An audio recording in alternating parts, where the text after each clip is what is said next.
नमस्कार, नवभारत पर राष्ट्रवाद के स्पेशल एडिशन में आपका स्वागत है। आपके साथ मैं हूं राकेश पांडे। मुनीर राज में पाकिस्तान का भिखारिस्तान बन चुका है। कायदे आजम बनने की रेस में मुनीर ने क्या सैनिकों से ज्यादा भिखारियों की फौज पाकिस्तान में खड़ी कर दी है। पाकिस्तान की इंटरनेशनल बेइज्जती का सिलसिला रुकने का नाम नहीं ले रहा। बड़ी खबर है कि पिछले 11 महीनों में 40 देशों से 52,000 पाकिस्तानी डिपोर्ट किए गए, वो भी इसलिए क्योंकि ये इन देशों में भीख मांग रहे थे, उन मुल्कों के माहौल को खराब कर रहे थे। सऊदी यूएई ने तो पाकिस्तान को कई बार वार्निंग भी दी कि अपने यहाँ के भिखारियों को अपने यहाँ ही संभाल कर रखो। एक आंकड़ा तो यह भी है कि पाकिस्तान में फौज की तुलना में कई गुना बड़ी संख्या में भिखारी हैं, जिनकी कमाई 42 अरब से ज्यादा है। तो सवाल तो है कि तानाशाही के चक्कर में मुनीर ने मुल्क को नीलाम कर क्या उसे भिखारिस्तान बनाकर रख दिया है। मैं आपका परिचय आज के मेहमानों से करवाता हूं। यहाँ हिंदुस्तान से मेरे साथ अंबर जैदी जुड़ रही है, सुजाता पांडे जुड़ रही है, फखर यूसुफजई पाकिस्तान के पत्रकार, बासित अली हमारे साथ जुड़ेंगे जो कि पाकिस्तान के पत्रकार हैं, यूट्यूबर हैं, कामिल मीर पाकिस्तान के पत्रकार हैं, फरीद कक्कड़ भी हमारे साथ जुड़ेंगे जो कि पाकिस्तान के पत्रकार हैं। आप सभी का बहुत बहुत स्वागत है। बासित, आपसे शुरू करता हूं। मैं ये कह रहा था ना कि ज्यादा तानाशाही के चक्कर में क्या होता है। देखिए, ज्यादा तानाशाही के चक्कर में मुल्क कूड़ेदान बन जाता है। मुल्क के लोगों की इमेज भिखारी से ज्यादा की नहीं रहती है। आप ये देखिए क्या हाल हो गया। मैं तो एक रिपोर्ट पढ़ रहा था, 52,000 लोग डिपोर्ट हुए हैं और उसमें से अधिकतर भीख मांग रहे थे। देखिए, पहली बात तो बहुत शुक्रिया आपका। ये सारी आप जो रिपोर्ट्स आप पढ़ते हैं वो दुनिया में कहीं भी नहीं होती, वो सिर्फ आपके चैनल्स पे होती हैं। और 52,000 क्या, ये हमारा देखें अंदरूनी आपके भी पता नहीं कितने हजारों वापस चले जाते हैं। आपके साथ भी यही मामले पेश आते हैं। आपका मुल्क भी कोई बहुत ही जो है ना, वो अमेरिका से आगे नहीं निकल गया या कनाडा से आगे नहीं निकल गया। आप भी अभी वहीं हो। लेकिन आप जो रिपोर्ट पढ़ी है, एक रिपोर्ट आज मैंने पढ़ी है, वो रिपोर्ट क्या है, यूनाइटेड नेशंस ने क्या कहा कि कोई भी सिंध ताश जो मुआहिदा है, सिंध जो आप कहते हैं मुआहिदा जो है, वो आप कोई भी तोड़ नहीं सकता। अच्छा, ये पढ़ी है आपने? किसने कहा है? कि नहीं पढ़ी? किसने कहा है? United Nations. यूनाइटेड नेशन तय करेगा जी, यूनाइटेड नेशन तय करेगा बासित। और दूसरी बात है कि पूरी दुनिया में मुझे पता है, नहीं बासित, मुझे पता है, वो पहलगाम के समय से मैं देख रहा हूं, वो पानी वाला दर्द आपका दिखता रहता है। तो पहली बात की जो शर्त थी, हाँ, शर्तों के हिसाब से अगर टिके हुए हैं और फिर हम अगर उस संधि को तोड़ते हैं तो फिर यूनाइटेड नेशन कहेगा। लेकिन स्पिरिट की बात थी कि एक अच्छे स्पिरिट के लिए किया गया समझौता, आपने स्पिरिट तोड़ दिया, समझौता खत्म। आपने अगर खबर पूरी पढ़ी होती, आप रो रहे होते अभी। मैं रो रहा हूं, आप रह रहे हो। अच्छा, मैं बातचीत कर रहा हूं। एक नाम सुना है, जाहिद गिशकोरी का नाम सुना है? आपके यहाँ के पाकिस्तान के पत्रकार है जाहिद गिशकोरी, सुना है ना? सबका सुना है। ये उनका वीडियो है, ये मैं नहीं कह रहा हूं, ये उनका वीडियो है कि 52,000 में से 34,000 पाकिस्तानी जो डिपोर्ट किए गए हैं वो भीख मांग रहे थे। 155 पाकिस्तानी रोज डिपोर्ट हो रहे हैं। नहीं, ऐसा नहीं है। आप किसी भी सोशल मीडिया से उठा के कोई भी खबर दे, अरे ये उन्हीं का वेरीफाइड हैंडल से है बासित। खबर, अरे आप एक जर्नलिस्ट की खबर, पता नहीं मुझे कौन है, मैं जर्नलिस्ट की खबर आपके मुंह से सुना है। पाकिस्तान का जर्नलिस्ट सोशल मीडिया पर जाहिद गिशकोरी का अभी भी वीडियो जाकर देख लो बासित। आपको दिखाऊं, इंडिया के एक सोशल मीडिया के एक जर्नलिस्ट उन्होंने लगाया हुआ है कि हमारे हिंदुस्तानी अब भीख मांगने लग गए बाहर जाके। कहां पे? उनको मैं क्या जवाब दूं? कहां पे? मैंने अभी पढ़ी है, कुछ 2 दिन पहले खबर पढ़ी। दिखाओ। मैं अगर कहते हैं आपको दिखा देता हूं। हाँ, दिखाओ। अब उनका नाम मुझे याद नहीं है। बासित चैलेंज करता हूं, दिखाओ। बॉलीवुड के बासित चैलेंज करता हूं पंजाब से। और ये भी बताता हूं कि आप बासित, दिक्कत यही है कि आप असलियत समझते नहीं हो और इसीलिए आपके मुल्क का बेड़ा गर्क हो रहा है। आपकी जीडीपी गर्त में है, आप झंडे में चांद लगाकर सोचते हो कि देखो रे हम चांद तक पहुंच गए। यही दिक्कत है। चलो आपको मैं मौका देता हूं, आप निकालो। मोबाइल से निकालने में समय लगता है, मैं आपको मौका देता हूं, आप निकालो। अंबर जैदी, आप इतनी देर बात, रोज 155 लोग डिपोर्ट होना इशू नहीं है। हिंदुस्तान के भी कई सारे लोग गए थे, अगर इलीगल कहीं चले गए तो डिपोर्ट हो जाएंगे, कोई बड़ी बात नहीं है। लेकिन डिपोर्ट क्यों रहे हैं? क्योंकि भीख मांग रहे थे। जी, और राकेश, सबसे बड़ी बात ये है कि यूएई ने सऊदी ने इनकी वीजाएं बैन कर दी क्योंकि ये लोग जाकर वहां पर भीख मांगते हैं और वहां पर गुंडागिरी करते हैं और चोर उचक्के वाली सारी हरकतें करते हैं, सारे जुर्म करते हैं। इसी वजह से उनको वीजा नहीं मिल रही है। लेकिन इनको लग रहा है, बासित साहब को, इनको लग रहा है कि जो आईएसआई वाले फेक हैंडल्स बनाकर अगर इस तरह का कोई भी ट्वीट या इस तरह की कोई इन्फॉर्मेशन सोशल मीडिया पर डालेंगे तो उनको लगता है कि भारत और पाकिस्तान बराबर हो जाएगा। भाई साहब, पाकिस्तान कहाँ पे और भारत कहाँ पहुंच गया, आप इस हकीकत को एक्सेप्ट ही नहीं कर पा रहे हो। आपको यही नहीं पता कि आप कह रहे हैं कि आप कनाडा से आगे निकल गए, आपको पता नहीं कि भारत की इकोनॉमी क्या है, आपको ना पता है जीडीपी, अपना आपको अपनी औकात पता है। 6 महीने में तीसरी बार आसिफ मुनीर को तलब किया जा रहा है क्योंकि आपकी जो आर्मी है, जिसको आपको लगता है कि वो बहुत बहुत तोप आर्मी है, उसको किराए पे अमेरिका की आउटसोर्स सिक्योरिटी बनाकर पहुंचाया जा रहा है। ये आपकी औकात है, ये आपकी हकीकत है। सऊदी अरेबिया आपकी आर्मी को किराए पर अपनी सिक्योरिटी के लिए बुला रहा है, ये आपकी औकात है। आपकी महिलाएं, आपके लोग जाकर टूरिस्ट वीजा पर जैसे ही निकलते हैं, प्लेन पे चढ़ते ही पर्चियां, चंदा और ज़कात मांगना शुरू कर देते। आप एक रिपोर्ट लाके दे दीजिए ऑथेंटिक कि किसी भारतीय को भीख मांगते हुए किसी भी देश में जाकर आप अगर देख लें, भारत के किसी भी देश में हो, इज्जत के साथ उनको अरब में चले जाइए, सऊदी अरेबिया जाइए, आप ईरान, इराक जियारत के लिए या फिर मदीना कहीं भी जाते हैं, वहां पर भारत जो लोकल लोग होते हैं वो पूछते हैं, क्योंकि भारतीय पाकिस्तान एक जैसी शक्ल के लिखते हैं, तो पूछते हैं हिंदी हिंदी। जब उनको पता चलता है कि हाँ ये हिंदी है, तो वो बहुत रिस्पेक्ट से देखते हैं। अगर पाकिस्तान होता है तो ऐसे ऐसे, ऐसे करते हैं, क्योंकि उनको पता है कि पाकिस्तान चोर उचक्के, गुंडे, बदमाश होते, लुटेरे होते, लोगों की जेबें कतरते हैं वहां पे जाकर, लोगों से माल लूटते हैं वहां पे जाकर, सऊदी अरेबिया, पूरी यूएई में जाकर। कोई बात नहीं, देखें अब मेरा जवाब सुने। रियलिटी है तो लोकल को बोलने दे, पहले बोल रही है मेरे सामान चुरा लेते हैं दुकानों पे जाकर, जो इधर थक जाए फिर मुझे बताइए। मदीने में और पूरे उधर, ये आपकी औकात है। और आप यहाँ पे आकर फेक नैरेटिव चला रहे हैं कि हमारे भारतीय किसी जर्नलिस्ट ने कहा। देखें बात सुनिए, ठीक है अंबर जरा सुनिए बासित बोलिए, मेरी बात सुनिए, मेरी बात देखें, ये एक खातून है और ये हम इनकी रिस्पेक्ट है, क्योंकि खातून की रिस्पेक्ट करना हम सब मुसलमानों को पता है। आप तो मोहतरमा उसी दिन एक्सपोज हो चुके हैं जब आपके एक सीएम ने एक हमारे मुसलमान खातून का निकाब उतारने की कोशिश की, पर चले गए। दुनिया भर में एक्सपोज हो चुके हैं। मैं पूछ रहा हूं भिखारिस्तान पर नकाब पर चले गए, कोई एक्सपोज नहीं हुए। बासित सुनो अगवा किया जाता है हिंदू। सुन लो मेरी बात सुनो, हम कभी भी ये हिंदू खातून को कभी भी कोई इसकी इंसल्ट नहीं करेंगे। आप तो मुसलमानों की औरतों से डरते हो, मुसलमानों के बच्चों से डरते हो, आप मुसलमान, आप डरते हैं हम हिंदू को मार देंगे, आप मुसलमानों से इस तरह डरते हैं। लेकिन हम आपको यही कहते हैं कि हम फिर भी आपको कहते हैं आप तरक्की करो, आप तरक्की करो, दोनों मुल्कों में कश्मीर का मसला हल होना चाहिए और आप आगे बढ़ो। मैं तो आपको बेस्ट तक लग दूंगा, मैं हर टाइम आपके खिलाफ देखें, ये भी एक गलत बात है कि हर टाइम आपको खिलाफ ही लेके चलते रहे। आप तरक्की करो, मेरी दुआ है आप आगे जाओ। कौन कहता है आप बुरे हालात में जियो? कौन कहता है अभी भी आपके पास टॉयलेट नहीं है? कौन कहता है आप टॉयलेट्स में ना जाओ? अच्छे टॉयलेट्स जिनमें टाइल्स लगी हो, अच्छा पानी हो, कौन कहता है आप ना जाओ? अच्छा एक मिनट अंबर जैदी एक मिनट, बासित देखो घुमाओ नहीं इधर उधर।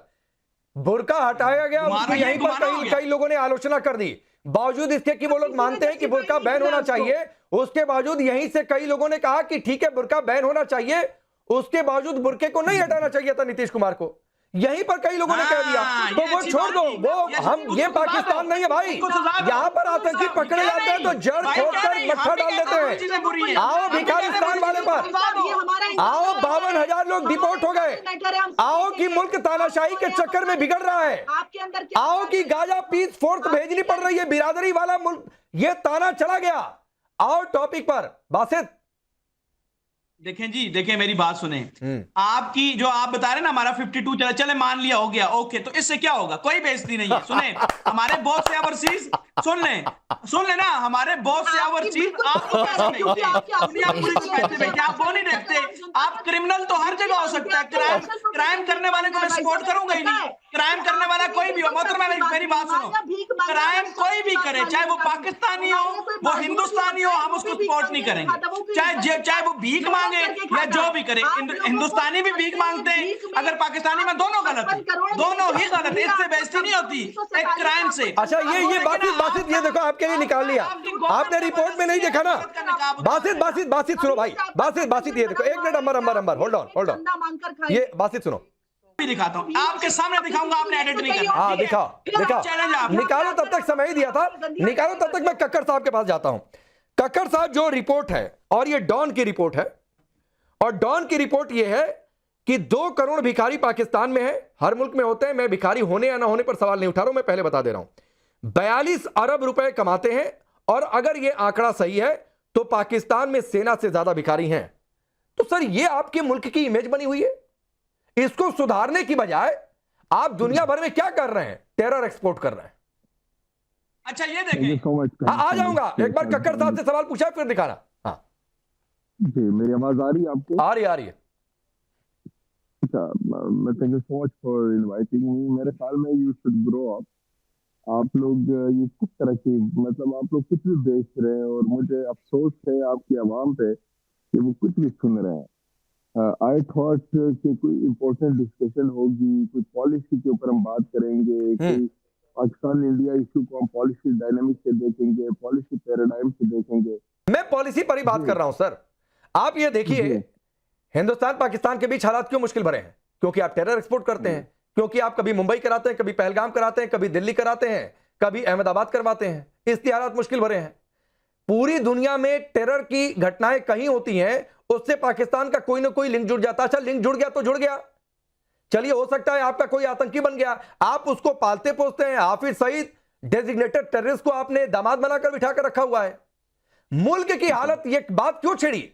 क्योंकि ये आपके हक की बात है कि जहां पर भिखारी उसकी फौज से ज्यादा हो जाए, तो आप सोचिए फौज के चीफ को क्या करना चाहिए, जो अभी पाकिस्तान की सरकार चला रहे हैं। आपने सवाल कर लिया है, होप कि अब आप मुझे उतनी तसल्ली से सुनेंगे जितनी तसल्ली से मैंने आपको सुना। राकेश, कक्कड़ साहब की आवाज नहीं आ रही बिल्कुल भी। आपने टेररिज्म की अभी बात ठीक हो की, गई है, आप बोलिए। जानते नहीं है, आप मुझे जानते नहीं है। मेरा नाम फरीद काकड़ है, मैं बलूचिस्तान का रहने वाला हूँ। मेरा भाई शहीद कैप्टन वकार काकड़ रिसेंटली शहीद हुआ है आपके टेररिज्म और आपके स्पॉन्सर टेररिस्ट से लड़ते हुए। तो don't lecture me on what we are doing and what you guys are doing. हमें नहीं भूलता कि असलम अच्छू जो है, आप उसको, जो कि इंटरनेशनली टेररिस्ट है, आप उसको नई दिल्ली के हॉस्पिटल में बिठाकर उनका इलाज करवाते हैं। हम कुलभूषण यादव को नहीं भूलें, जो यहाँ पे आके खुद इस बात को जो है वो मानता है कि how raw is involve in Balochistan, और रॉ कैसे डिस्टेबलाइज कर रही है बलूचिस्तान की सिक्योरिटी डायनामिक्स को। हम नहीं भूले कि Balochistan liberation army, Balochistan liberation front और इस टाइप की जितने भी इंसर्जेंट्स है, how they are playing games against Pakistan. मेरा भाई जो कि बहादुरी से फ्रंट लाइन पे लड़ता रहा है, जो कि सन ऑफ द सॉइल है, बलूचिस्तान का बेटा है, he was serving in army as a captain.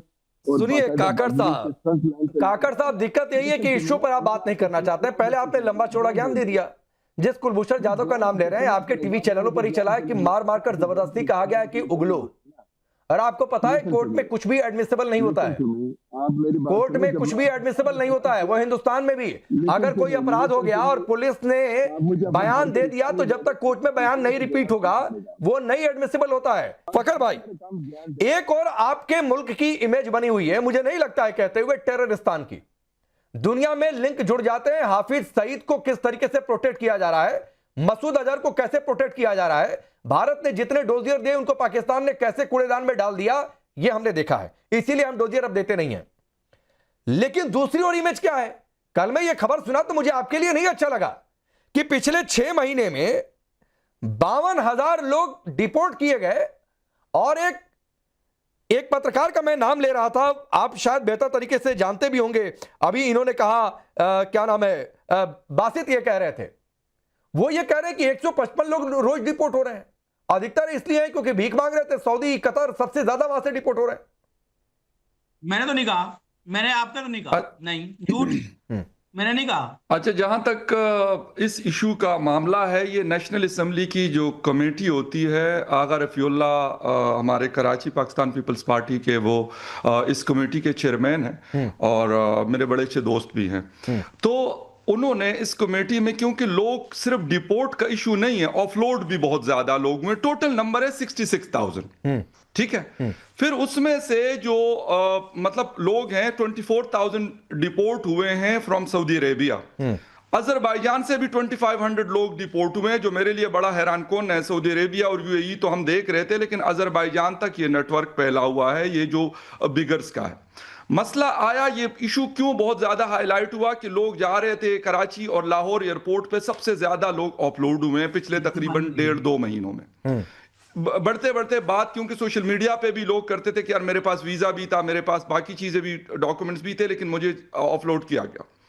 उस इशू को फिर DGFIA के साथ डिस्कस किया गया और उनको बुलाया गया, तो उन्होंने कहा कि जी अभी तक टोटल नंबर है 66,000, जिसमें से 51,000 हम लोग ऑफलोड कर चुके हैं, और जो रेस्ट ऑफ द मतलब नंबर है उसमें डिपोर्टीज हैं। और उन्होंने कहा कि ये बिगर्स थे। 24,000 is a big number in Saudi Arabia. Yes. अगर कोई कहता है कि नहीं जी ये बड़ी मामूली सी बात है, तो ये गलत बात है ये। और एक चीज मैं ये भी कहूंगा, मैंने इसमें अपने शो पे भी बात की कि भाई आखिर ये लोग पाकिस्तान से भागना क्यों चाहते हैं। बिगर्स की बात नहीं कर रहा, जेन्युइन लोगों की बात कर रहा हूं, जो अपने वीजाज लेते हैं, अपने डॉक्यूमेंट्स या एडमिशंस करते हैं और प्रॉपर तरीके से जाना चाहते हैं, उनको ऑफलोड क्यों किया जाता है। और कोई भागना क्यों चाहता है यहां से। किसी स्टूडेंट से आप पाकिस्तान में बात कर लें, कॉलेज, यूनिवर्सिटी, वो क्या कहेगा, नेक्स्ट डेस्टिनेशन उनकी क्या, Europe, America, Australia, New Zealand, Canada. क्यों?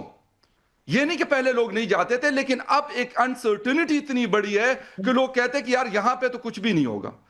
और यहां पे सिर्फ ये नहीं है कि कोई इकोनॉमी खराब है, इनजस्टिस है, कोई लॉ एंड ऑर्डर की सिचुएशन नहीं है, कोई अदालतें फैसले नहीं करती, मतलब जेन्युइन इंसाफ नहीं है इस सोसाइटी के अंदर। ये एक बहुत बड़ा अलमिया है जिसकी वजह से लोग जा रहे हैं। अगर कोई इसको डिफेंड करता है कि नहीं जी ऐसा तो नहीं होता, वैसे तो नहीं होता, कल जो हाई कोर्ट के जज को हटाया गया कि दीजिए आप 25 साल पहले आपकी डिग्री, आपने एक चीटिंग की थी और आप जज बने, मतलब वो हाई कोर्ट के जज बन गए, इनको 25 साल बाद पता चला कि इन्होंने पेपर देते हुए चीटिंग की थी या इनकी डिग्री ऐसी नहीं ऐसी थी।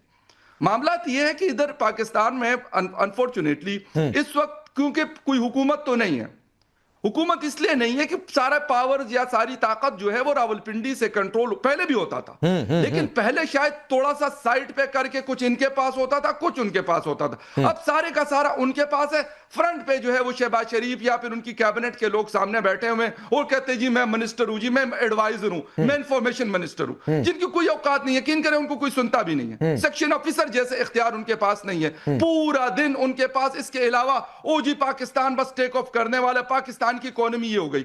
हालत ये है कि 45% से ज्यादा लोग, वर्ल्ड बैंक की रिपोर्ट है कि पॉवर्टी लाइन से नीचे जिंदगी गुजारे। इसका जवाब कौन देगा इसका जवाब? अब सुजाता पांडे, बासित ने शुरुआत में ये बात समझी नहीं, काकड़ कह रहे पॉलिसी की बात करिए। ये पॉलिसी की तो बात है कि आपको टेररिज्म एक्सपोर्ट करना है, टेररिस्ट तैयार करने हैं, और टेररिस्ट तैयार करने के लिए आप मुल्क का बेड़ा गर्क करते रहिए, मुल्क को भिखारिस्तान बना दीजिए, जो बात फकर यूसुफ जई भी कह रहे हैं। देखिए, ये आप बिल्कुल सही कह रहे हैं। आप समझिए कि दुनिया की सबसे गरीब देश जो है वो इथोपिया है, और इथोपिया से भी पाकिस्तानी भिखारियों को डिपोर्ट किया गया। आप समझिए स्थिति कितनी खराब है। ये जिनको बोलते हैं कि दोस्त मुल्क है, वहां से तो लोगों कह दिया गया है कि अगर पाकिस्तान ने इतने भिखारी भेजने बंद नहीं किए तो वीजा देना बंद हो जाएगा। लेकिन मैं जो मुद्दे की बात है उस पर आ रही हूँ कि पाकिस्तान को आज क्यों कहा जा रहा है कि आतंकवाद के साथ में भिखारी का जो सबसे बड़ा जो एक्सपोर्ट है वो पाकिस्तान हो गया। क्यों ऐसा हो गया है? वो इसका कारण है कि जब पाकिस्तान की जो पूरी जो जनसंख्या है वो 25 करोड़ है, उसमें से 4 करोड़, राकेश जी, 4 करोड़ लोग सिर्फ भीख मांगते हैं, जो कि 32 अरब रुपए कमाते हुए पूरी इंडस्ट्री, इनके मिनिस्टर खुद कह चुके हैं। उसका जो अगर इसको कन्वर्ट कर दीजिएगा तो तकरीबन 42 बिलियन डॉलर्स होता है। और ये वही पाकिस्तान है जो 1-2 मिलियन डॉलर्स के लिए आईएमएफ के आगे हाथ फैलाता फिरता है। यही इनके खुद के प्राइम मिनिस्टर कह चुके हैं कि हम किसी भी कॉन्फ्रेंस में जाते हैं, समिट में जाते हैं, तो लोग सोचते हैं कि कुछ तो मांगने चला आया होगा। ये वही देश है ना जहां पे कटिंग चाय की बात हो रही, कह रहे हैं कि भाई दूध कम डालो चाय में क्योंकि पाकिस्तान में अफोर्ड नहीं कर सकता। उसके बाद में जो पाकिस्तान का सबसे अमीर इंसान है, साहिद खान शायद नाम है उसका, उसकी पूरी संपत्ति 13 बिलियन है। इनकी जो ग्लोबल जो टोटल टैक्स कलेक्शन होता है वो 25 अरब की है, और ये भिखारी कमा रहे हैं 32 अरब। आप समझ लीजिए कि पूरा जो देश है वो देश है या क्या? लोगों के पास, दूसरे देशों के पास जीडीपी होती है, यहाँ पे बेगिंग डेवलपमेंट हो रहा है शायद, इसीलिए शायद ये इंटरनेशनली नंबर 1 भिखारियों की जगह देश बन गया। तो जहाँ पे हुक्मरान भी भीख मांग रहे हैं और देश की जनता भी ठीक है। अभी देखिए आपका भी कुछ नेटवर्क ऊपर नीचे हो रहा है। काकड़ साहब, मुझे बताया गया कि शायद उनकी तकनीकी समस्या दूर की जा चुकी है। एक बार लाइए स्क्रीन पर। काकड़ साहब, अपनी बात पूरी करिए। मैं आपसे कह रहा था कि आप जर्नलिस्ट हैं, आप पढ़े लिखे बंदे हैं, मुझे ये बताइएगा आप असलम अच्छू को जानते हैं? असलम अच्छू कौन है? नहीं, मैं बहुत तो नहीं जानता हूं, बताइए। आप नहीं जानते? चले मैं आपको बता देता हूँ, आप चूंकि पढ़े लिखे नहीं है लिहाजा मैं आपको बता देता हूँ। Aslam Achhu was the leader of the BLA Baloch liberation army, जो कि एक टेररिस्ट आउटफिट है, दुनिया उसे टेररिस्ट आउटफिट करार दे चुकी है।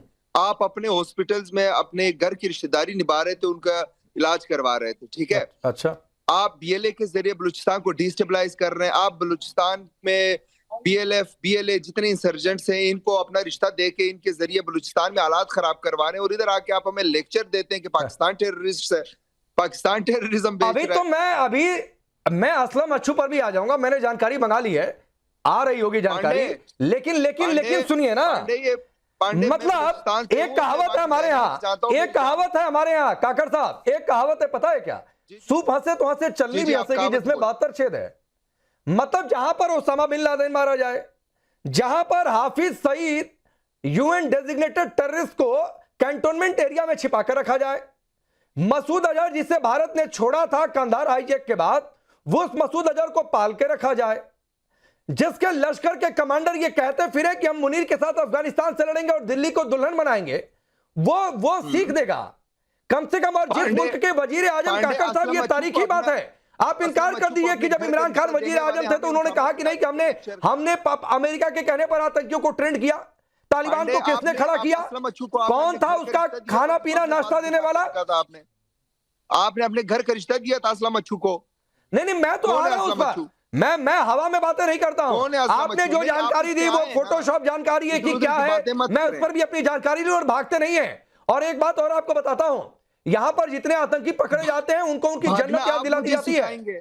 उमर आया था ना बम बात के उड़ा, और उसके साथ के जितने डॉक्टर शाहीन, जितना पूरा नेटवर्क है डॉक्टर का, यही के लोग हैं, सबको पकड़ के रखा हुआ है। यासीन मलिक जिसे आप लोग बार बार जिसका रोना रोते हैं, सूरज देखना भूल चुका है, तो यहां की मिट्टी खोद दी जाती है अगर कोई आतंक को पनाह देगा तो। फखर यूसुफ जी जो बात ये कह रहे हैं फरीद काकड़, शुरुआत में इन्होंने कही, तब आप नहीं जुड़े थे कि बड़ी पॉलिसी की बातचीत, जहां आपने पॉलिसी का थोड़ा सा आईना दिखाया तो ये हिंदुस्तान पाकिस्तान और कहां से क्या कौन आतंकवाद, उस पर तो क्या ये टेररिस्ट को ट्रेंड करने वाला अगर कोई मुल्क जिसके हुक्मरानों ने स्वीकार किया, आप बताइए दुनिया में पाकिस्तान के अलावा किसी प्रधानमंत्री को आपने सुना है जो कहते हो कि हमने आतंकियों को ट्रेन किया?